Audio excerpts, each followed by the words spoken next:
Bonjour à tous. Voilà, effectivement, moi je suis Célia Dupin. Alors le petit PhD derrière mon nom, ça veut dire que j'ai fait une thèse de sciences. Donc moi j'ai un background scientifique. Je ne suis pas médecin ni personnel soignant. Donc voilà, j'ai d'autres connaissances, mais si vous avez des questions vraiment plus médicales, ce sera plutôt mes collègues médecins qui répondront. Mais voilà, et donc aujourd'hui je vais vous parler de l'intégration de la médecine génomique pour améliorer la prise en charge des patients et vous présenter l'initiative nationale, le plan France Médecine Génomique. Et bien sûr, je représente toutes les équipes de Curie qui travaillent à la mise en œuvre de ce plan et auquel on participe activement. Alors, pour reprendre un petit peu les bases, et puis ça va aussi poser les questions que je vais dérouler juste après. Donc, la médecine génomique, qu'est-ce que c'est? Donc, c'est l'application de l'analyse du génome pour personnaliser les traitements médicaux. Et en oncologie, elle aide à identifier des altérations génétiques spécifiques des tumeurs pour lesquels on peut potentiellement proposer ce qu'on appelle des thérapies ciblées. Pourquoi c'est important? Parce que ça permet une approche personnalisée plutôt qu'un traitement unique pour tous. Et comment ça fonctionne? Donc ici, je vais vous parler surtout du séquençage de l'ADN tumoral et ensuite, en fonction des altérations retrouvées, potentiellement une prescription de thérapie ciblée adaptée. Alors pourquoi c'est important de déterminer le profil génétique d'une tumeur? En réalité, il n'y a pas un cancer, mais des cancers, presque autant de cancers que chaque individu que nous sommes, voilà, de manière individuelle, avec des mécanismes propres au niveau cellulaire, mais aussi dus à l'influence de notre environnement. Et il existe donc une multitude de sous-types de cancers caractérisés chacun par des anomalies particulières. Alors tout à l'heure, je faisais référence à la médecine de précision. Elle a pour objectif voilà, de proposer des traitements adaptés aux caractéristiques génétiques du cancer de la tumeur, un peu comme un traitement à la carte. Et ça a été possible grâce aux avancées génomiques et technologiques qui ont permis de développer ce que j'appelais des thérapies ciblées, c'est-à-dire qui détruisent spécifiquement les cellules tumorales en épargnant au maximum les cellules saines. Alors, quand on parle de génomique, je vais faire un petit zoom moléculaire, même si vous avez l'air déjà très bien informés. Mais voilà, juste pour qu'on sache tous de quoi on parle. Donc, dans notre corps, nos organes et nos tissus sont composés de milliers de cellules. Dans ces cellules, chacune a un noyau qui renferme l'information génétique, qui est donc le génome dans sa globalité. Quand on zoome encore un petit peu, le génome est présent sous forme de paires de chromosomes. Et quand on zoome encore, dans ces chromosomes, c'est là qu'est renfermé le code génétique, donc l'ADN. L'ADN, c'est un code à 4 lettres, donc ATCG, et selon l'enchaînement des lettres, ça donne un code, et ça forme des genres d'instructions pour la cellule. C'est comme une bibliothèque géante avec plein de livres, et puis chaque cellule irait piocher l'information qu'elle a besoin pour le bon fonctionnement. Donc par exemple, une cellule nerveuse ne va pas aller lire les mêmes instructions qu'une cellule musculaire, par exemple. Mais tout est renfermé, toutes les instructions sont renfermées dans ce code génétique.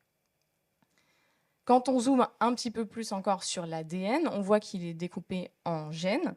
Il y a à peu près 20 000 gènes dans notre génome qui codent pour des protéines. Donc, c'est des petites molécules qui ont chacune une fonction bien précise. Par exemple, il y a des protéines dans le sang pour transporter l'oxygène. Il y a des protéines, comme je dis, dans les cellules nerveuses plutôt pour les connexions neuronales. Voilà, donc chaque protéine a une fonction bien définie et elle est produite dans les cellules selon leur fonction.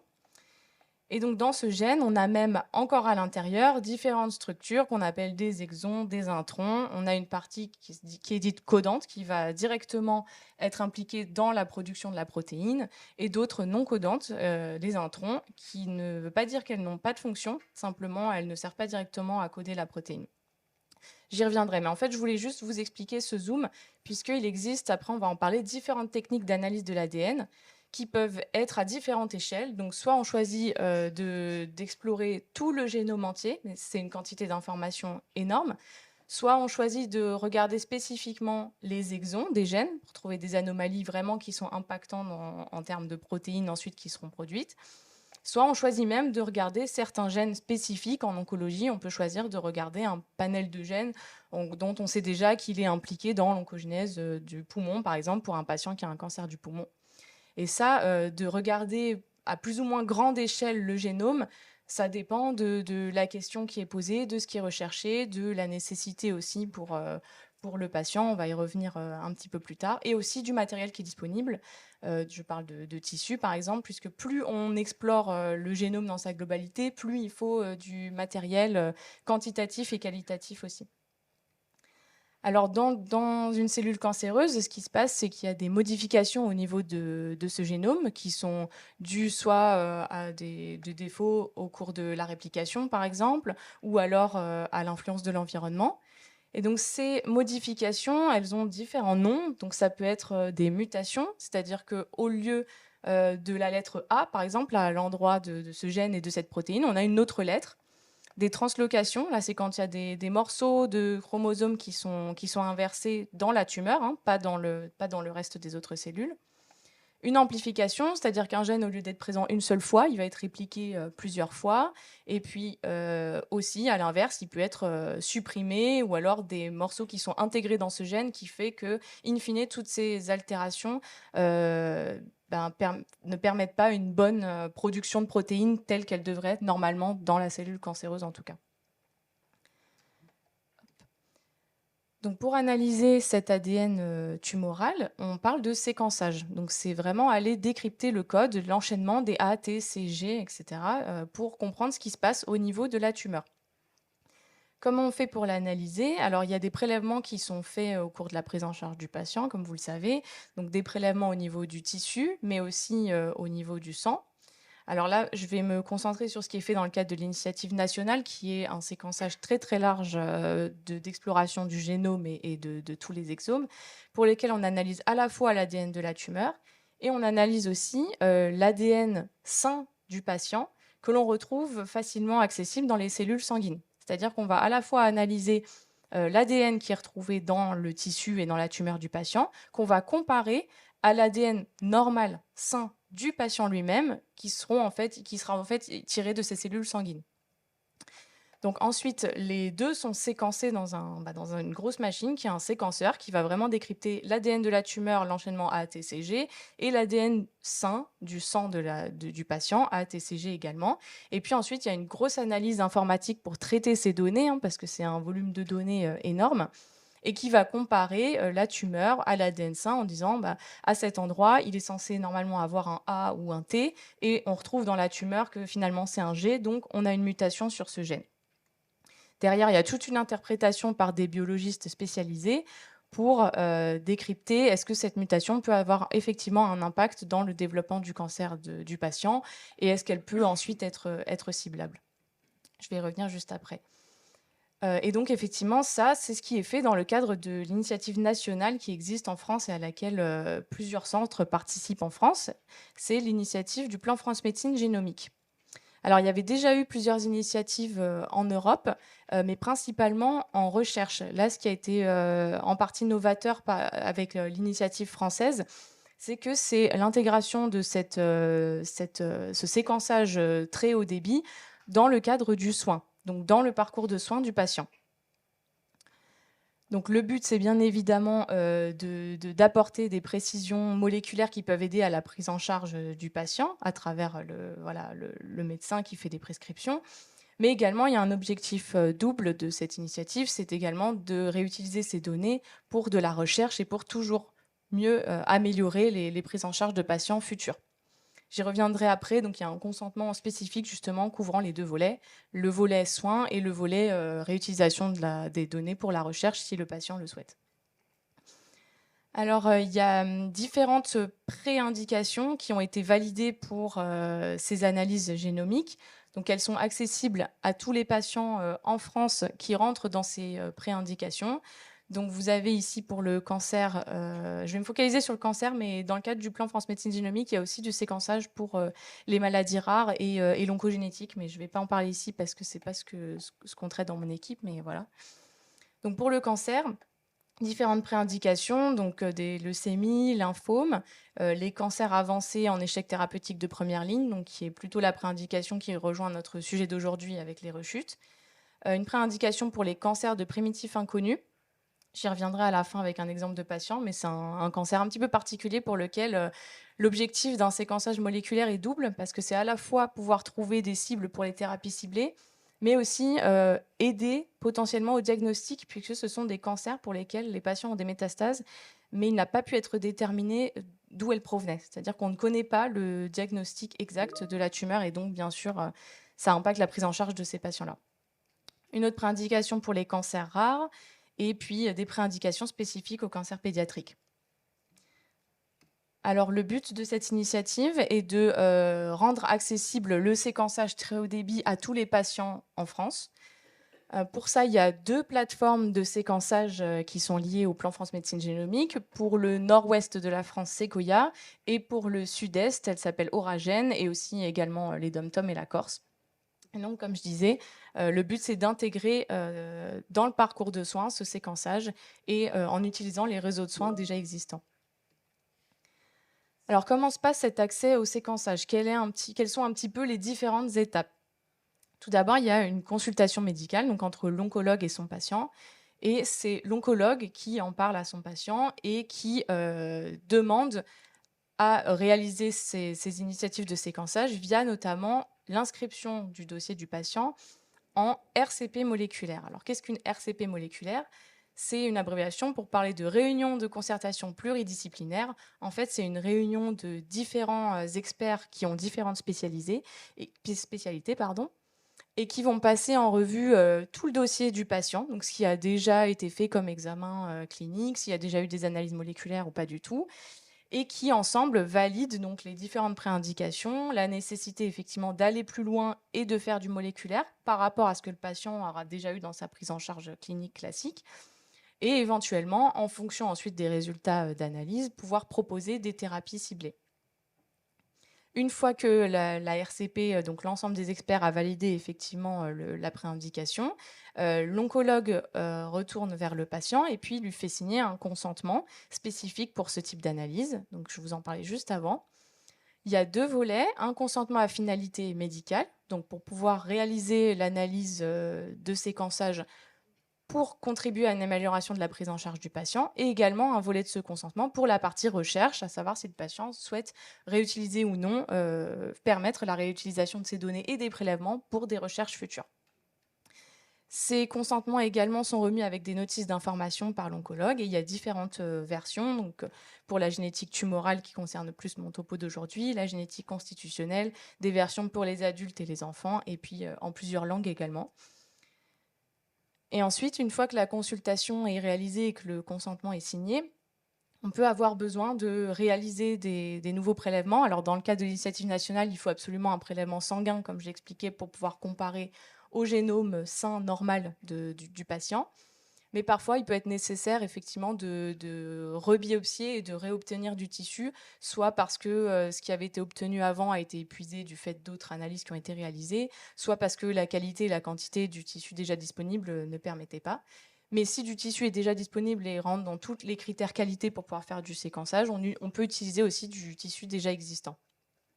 Ensuite, le séquençage est réalisé sur l'une des deux plateformes que je venais de présenter juste avant.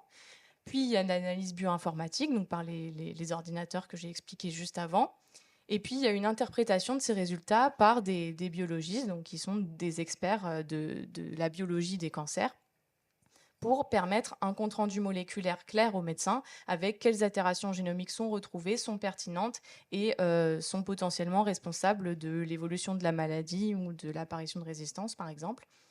Puis, il y a une discussion de ces résultats à nouveau en RCP, où tous les experts peuvent, selon les résultats, recommander un traitement. Je vais y revenir juste après. Et puis, il y a toujours un retour vers le patient via son oncologue. Donc, les résultats sont redonnés au patient et explicités par l'oncologue avec la prise en charge adéquate. Pour cette partie des résultats, justement, il peut y avoir différentes prises en charge selon les anomalies qui sont retrouvées. Si c'est des anomalies qui sont retrouvées dans la tumeur uniquement, puisque donc on analyse la tumeur et le génome sain. Si c'est retrouvé uniquement dans la tumeur, si les anomalies le permettent, eh bien, l'oncologue peut prescrire un médicament, une thérapie ciblée adaptée ou proposer un essai clinique qui sera corrélé à l'altération qui aura été retrouvée. Si les altérations retrouvées ne permettent pas la prescription d'une thérapie ciblée, dans ce cas, l'oncologue explique au patient que la stratégie thérapeutique adaptée sera la poursuite de la stratégie déjà établie.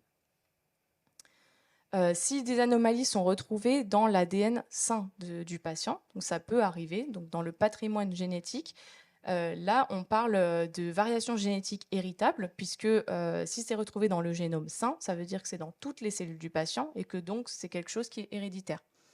Là, généralement, donc les RCP conseillent aux médecins d'orienter le patient vers une consultation d'oncogénétique.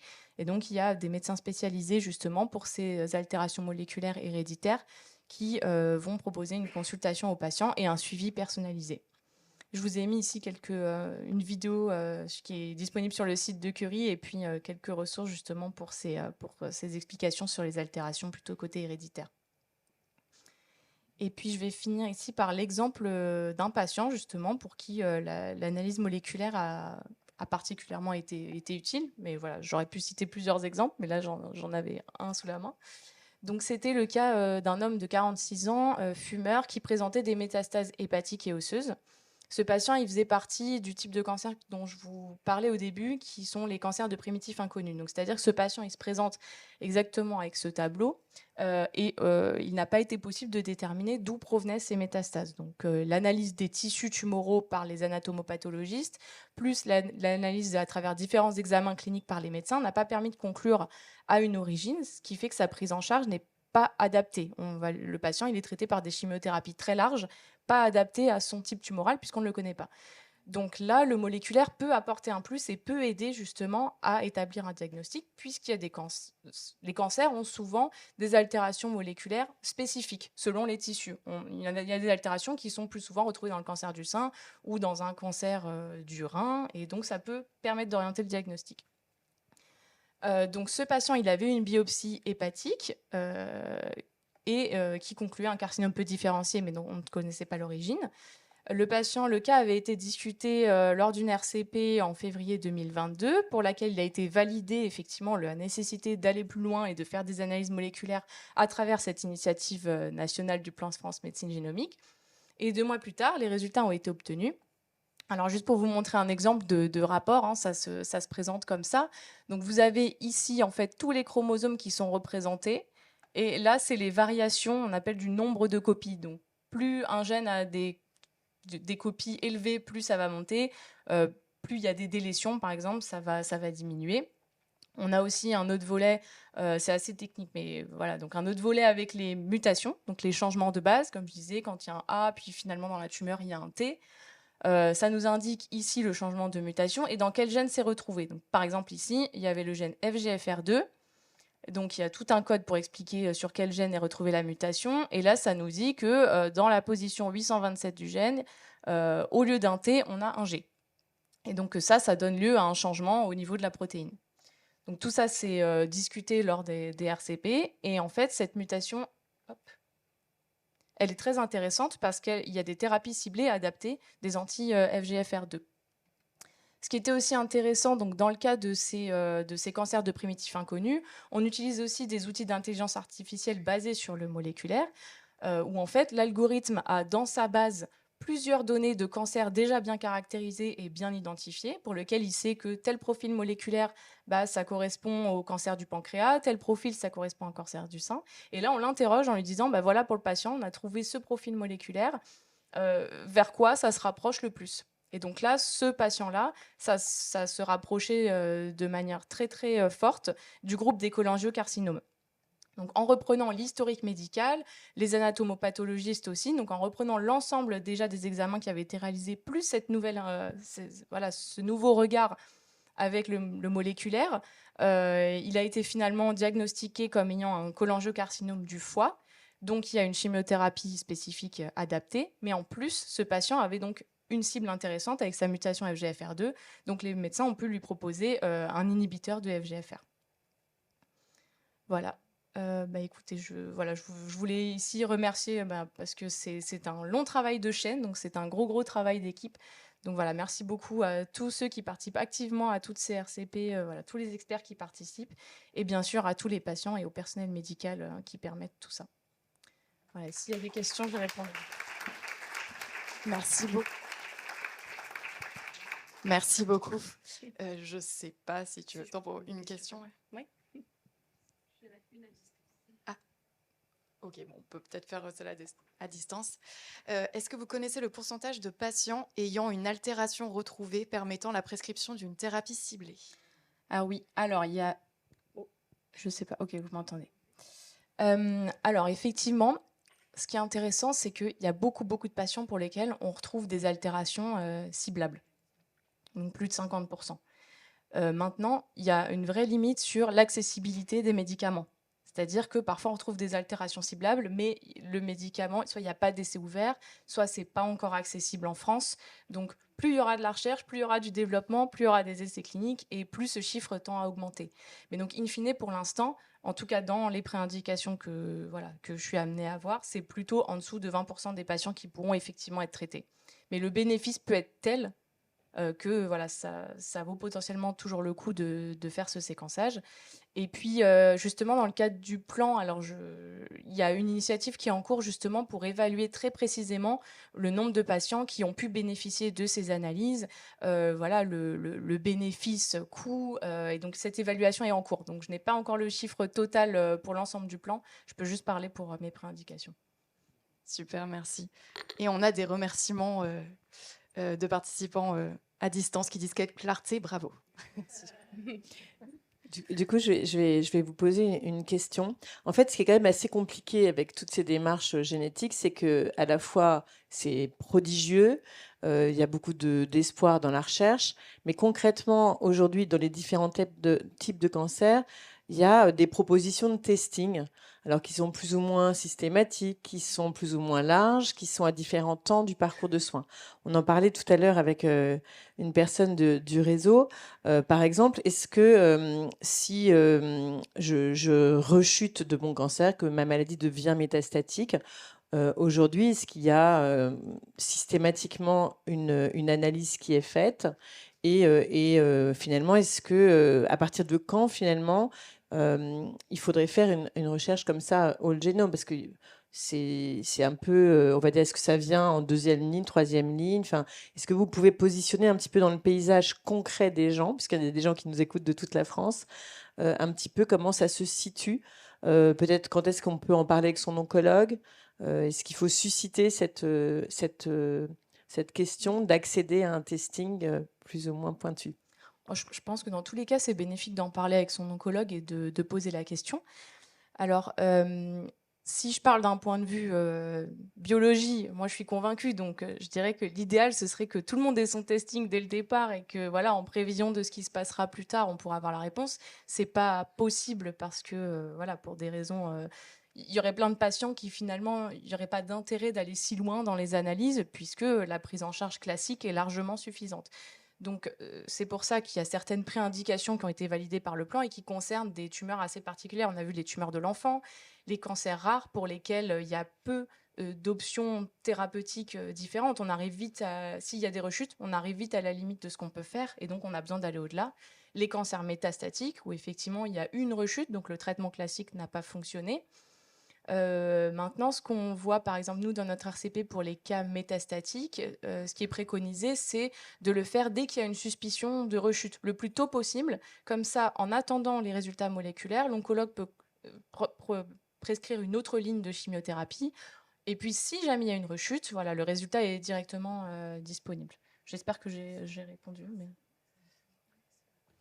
Du coup, ça, je trouve ça, c'est très intéressant, c'est très clair. Donc finalement, en parler ou finalement faire éventuellement ce test biomoléculaire assez tôt dans l'histoire métastatique notamment, quitte à se dire qu'on commence par des stratégies de traitement déjà connues, mais que si jamais ça échappe de nouveau, il y aura des connaissances, puisque le temps, c'est assez long quand même, Oui. toutes ces analyses, il y aura une connaissance beaucoup plus fine de la maladie et peut-être un impact sur la prise en charge ou l'entrée dans un essai clinique, par exemple. Voilà. Et d'ailleurs, la préindication qui est dans le cadre du plan, qui est cancer avancé ou métastatique, à partir du moment où le patient a eu une rechute ou est métastatique, il est éligible à ce type d'analyse, donc dans toute la France. Merci beaucoup, Merci. Célia.